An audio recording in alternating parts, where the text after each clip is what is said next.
Hemos estado contemplando el significado de mayordomía.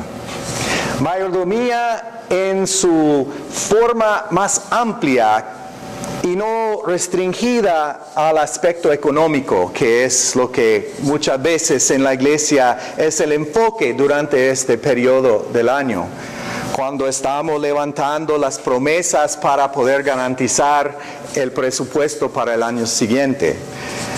Comenzamos hablando de mayordomía como un concepto fundamental de cuidar o tener responsabilidad de cuidar a algo que no es nuestro, algo que es de otra persona, en este caso lo que pertenece a Dios, pero que tenemos en nuestras manos. Y miramos primeramente a nuestra vida, que mi vida entera esté consagrado a ti, Señor, cantamos. Recordando que todo lo que soy pertenece a Dios, no solamente mi dinero, pero sí el dinero también. Hablamos de mayordomía de nuestros cuerpos y cómo debemos vivir en el cuerpo sin ansiedad y miedo del futuro, porque Dios nos cuida, como cuida las aves y los lirios del campo. Hablamos también de la importancia de cuidar nuestra alma, este aspecto de nuestra persona que es la semilla de Dios sembrada en mi vida. Esta parte de Dios que habite en mí y que tengo que cuidar y nutrir y animar y permitir permear todo lo que soy y lo que hago. Hoy quisiera mirar la mayordomía de nuestra mente, la mayordomía de nuestra mente. Nosotros leímos como el llamamiento a la adoración, la respuesta de Jesús a la pregunta, ¿cuál es el mandamiento más importante de la ley? Y Jesús responde citando un verso de Deuteronomio, capítulo 6, versículo 5, que es el verso que repite todo judío todos los días de su vida. Es el mandamiento que ellos siempre repiten. Es el Shema, Shema Israel, Adonai Eloheinu, Adonai Echad. El Shema significa oíd Israel, el Señor es tu Dios, el Señor de tu vida. Y amarás al Señor con todo tu corazón, toda tu alma y toda tu fuerza. Pero Jesús, interesantemente, cuando cita ese verso, agrega otra palabra.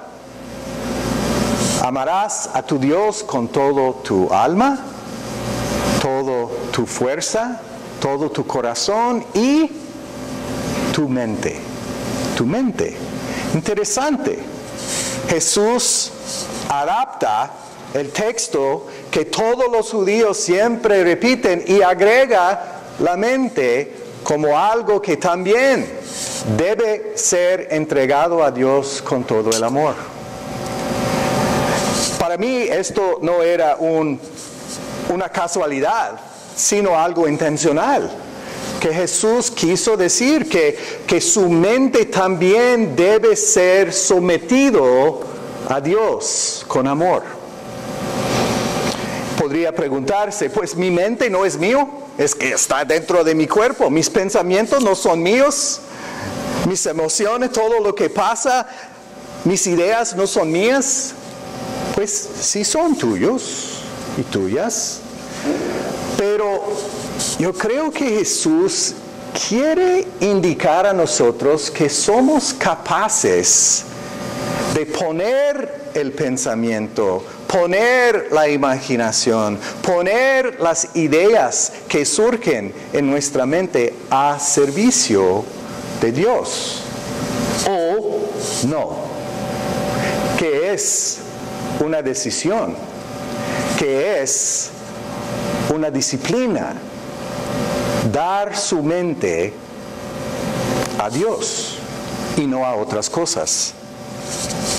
Pues al pensar en esto, hay tres cosas sobre lo que para mí significa mayordomía de mi mente que quisiera dejar a ustedes hoy en esta mañana. Uno es contemplar la relación entre mis sentimientos, mis pensamientos y mis acciones. Sentimientos, pensamientos y acciones. La segunda es contemplar en qué forma podemos disciplinar o cultivar la capacidad de disciplinar nuestra mente. Y la última es la responsabilidad de compartir nuestros pensamientos con otros en nuestra vida. Comenzando con sentimientos, pensamientos y acciones. Quisiera que contemplan por un momento. ¿Cómo creen ustedes que Jesús sentía cuando fue abandonado y negado y traicionado por todos sus discípulos? ¿Cómo hubiera sentido Jesús? Desilusionado, deprimido, triste, enojado, cínico. Seguramente Jesús tenía estos sentimientos, seguramente. Pero ¿permitió Jesús a sus sentimientos dominar sus acciones? ¿Actuó de cinismo Jesús? ¿Actuó de depresión? ¿Actuó de desilusionamiento? ¿Perdió la esperanza Jesús delante de esto? No. No permitió a su vida emocional dominar ni sus pensamientos ni sus acciones, sino Jesús puso encima de sus sentimientos las opciones voluntarias, las acciones que Él optó tomar delante de y en la cara de estas experiencias emocionales tan negativas y fuertes. Perdonó, perseveró, se entregó al sufrimiento que venía a base de lo que sucedió con Judas. Perdonó a los soldados que lo maltrataban. Aún perdonó al pueblo que lo había recibido con gratitud y celebración, solo para una semana después pedir su crucificación y muerte. En Jesús encontramos el ejemplo de un ser humano cuya mente, cuyos pensamientos están sometidos no a sus sentimientos, sino a la voluntad de su Padre. Y es un ejemplo para mí y para ustedes también. Tenemos la tendencia de permitir a las emociones asumir control de quienes somos. El enojo, la ira, el desilusionamiento, la tristeza. Emociones surgen en nosotros. No tenemos control de si se van a presentar o no se van a presentar. Las emociones, un terapista mía me dijo, es como un motor de energía que es parte de nuestra vida, es parte de quien Dios nos ha hecho. La emoción que surge en nosotros, el amor, es un motor de energía, una generadora de energía. Pero ¿qué harás con esa energía que crea la emoción? Es determinación y decisión propia tuya. Tu mente, tu razón, tu capacidad de pensar y tomar un camino de conducto, te toca a ti. No puedes culpar tu emoción por lo que haces. Debes sentirlo, pero como actúes está dentro de tu control.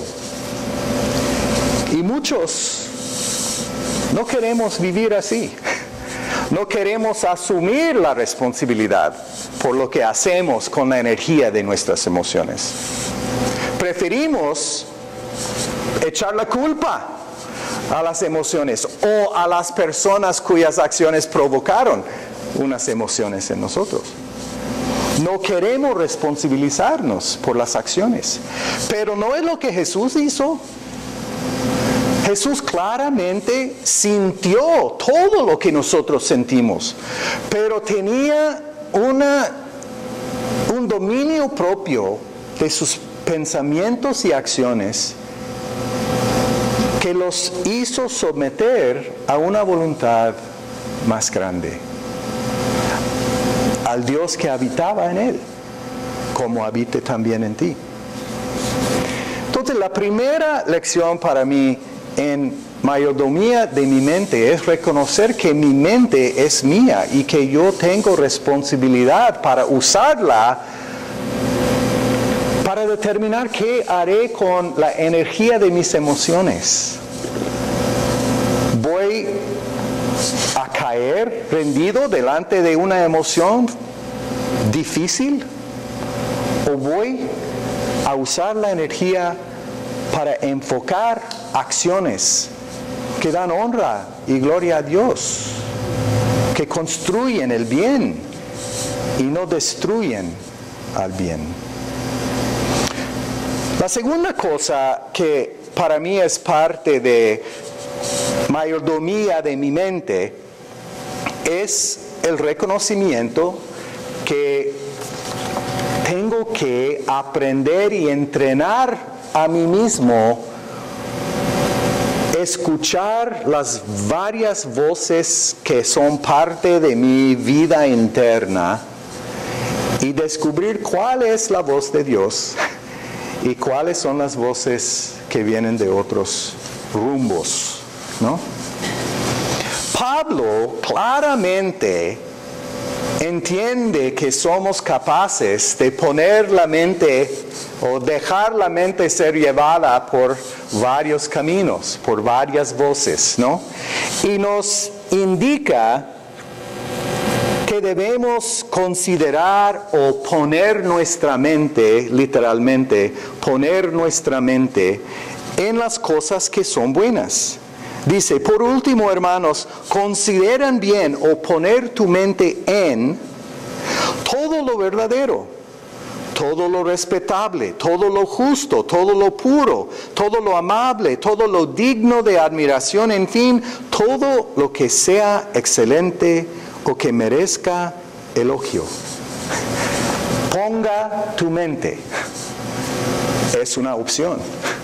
Es una disciplina. Entre todas las religiones principales del mundo, en cada una existe una rama que se dedica a la meditación. En cada una. Ay, perdón, no apagué el teléfono. Yo también soy culpable de eso.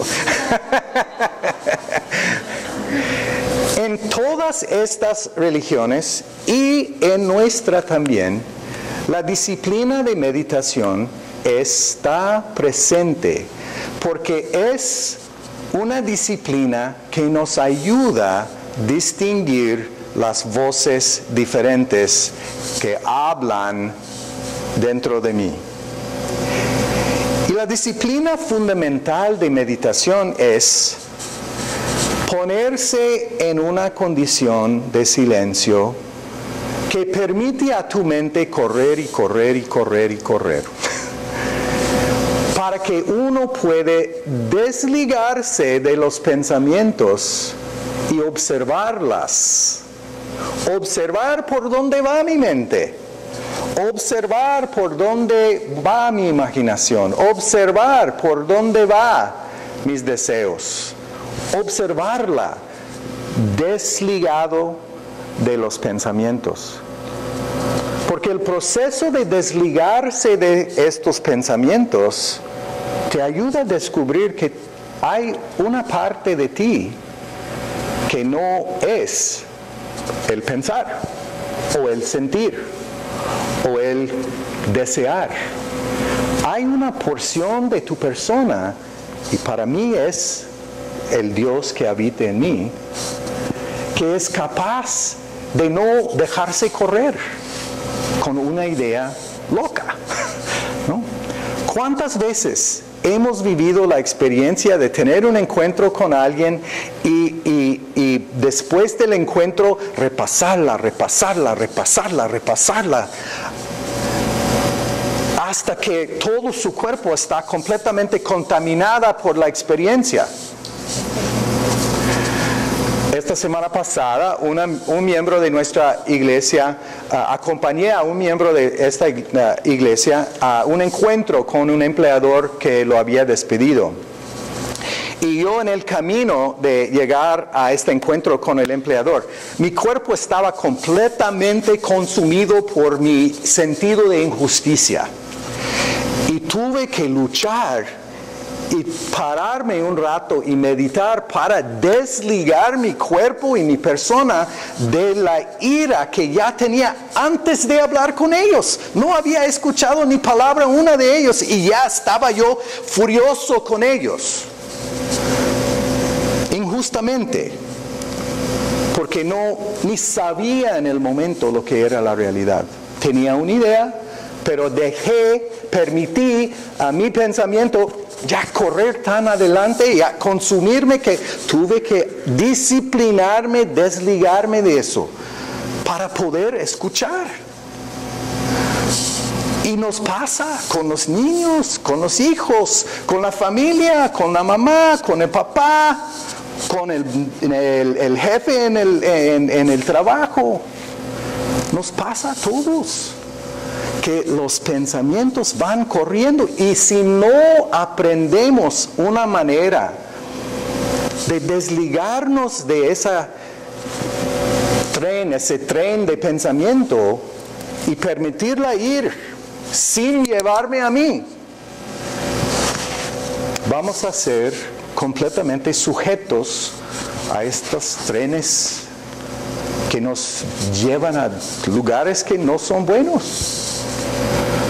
Entonces, la segunda cosa para mí en ser mayordomo de mi mente es tomar tiempo para meditar, para aprender cuáles son las voces que nacen del centro y cuáles son las voces que me conducen a lugares donde no quiero irme.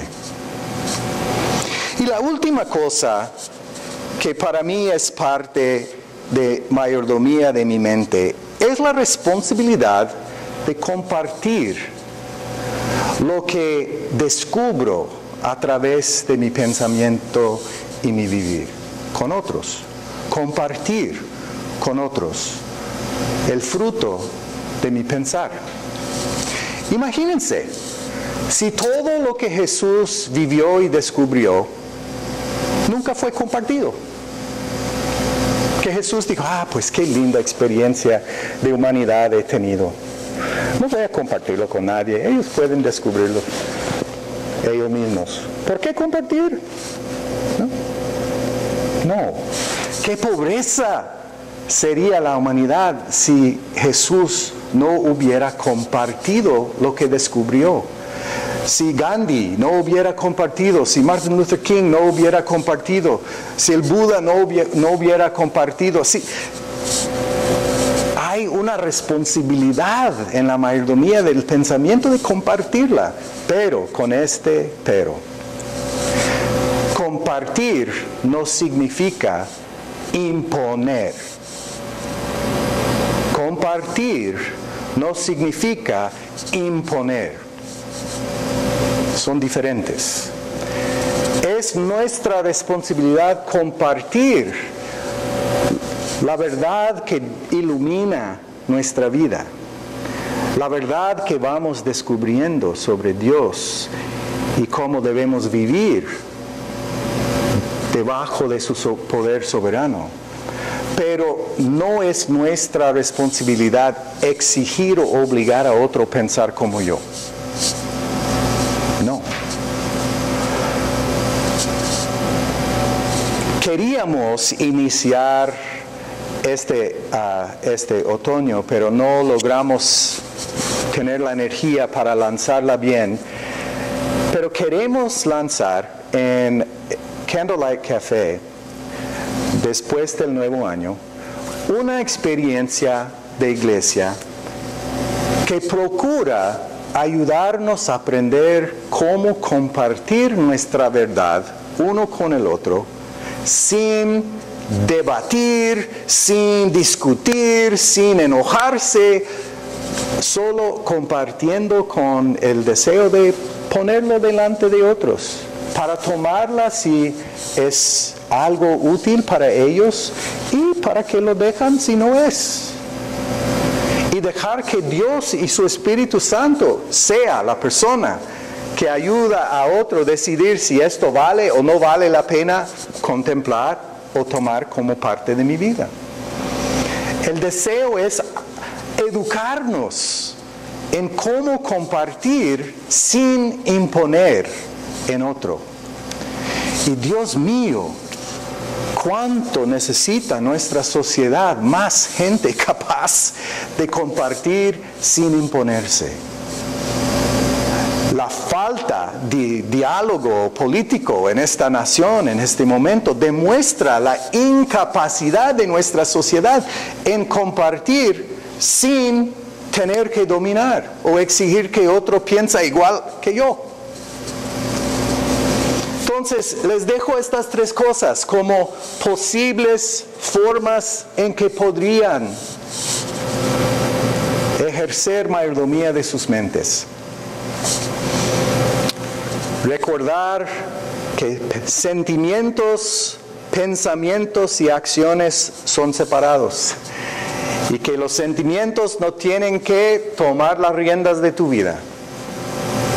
Que hay maneras de disciplinar la mente para descubrir cuáles son las voces verdaderas y profundas que nacen del centro donde Dios habite y cuáles son las voces que no. Y últimamente, la importancia de compartir lo que descubrimos para el bien de otros, sin imponerlo en ellos. Mayordomía de toda mi vida, incluso mayordomía de mi mente. Gracias, Señor. Amén. Oremos. Ayúdanos, oh Dios, a no vivir vidas que permiten a los sentimientos dominar al pensamiento. Ayúdanos a disciplinarnos la mente para poder discernir tu voz muy pequeño, pero profundo. Y danos el valor de compartir con otros, pero de hacerlo sin tener que dominar. Esto te pedimos en el nombre de aquel que nos enseñó cómo vivir, aún Jesucristo. Amén.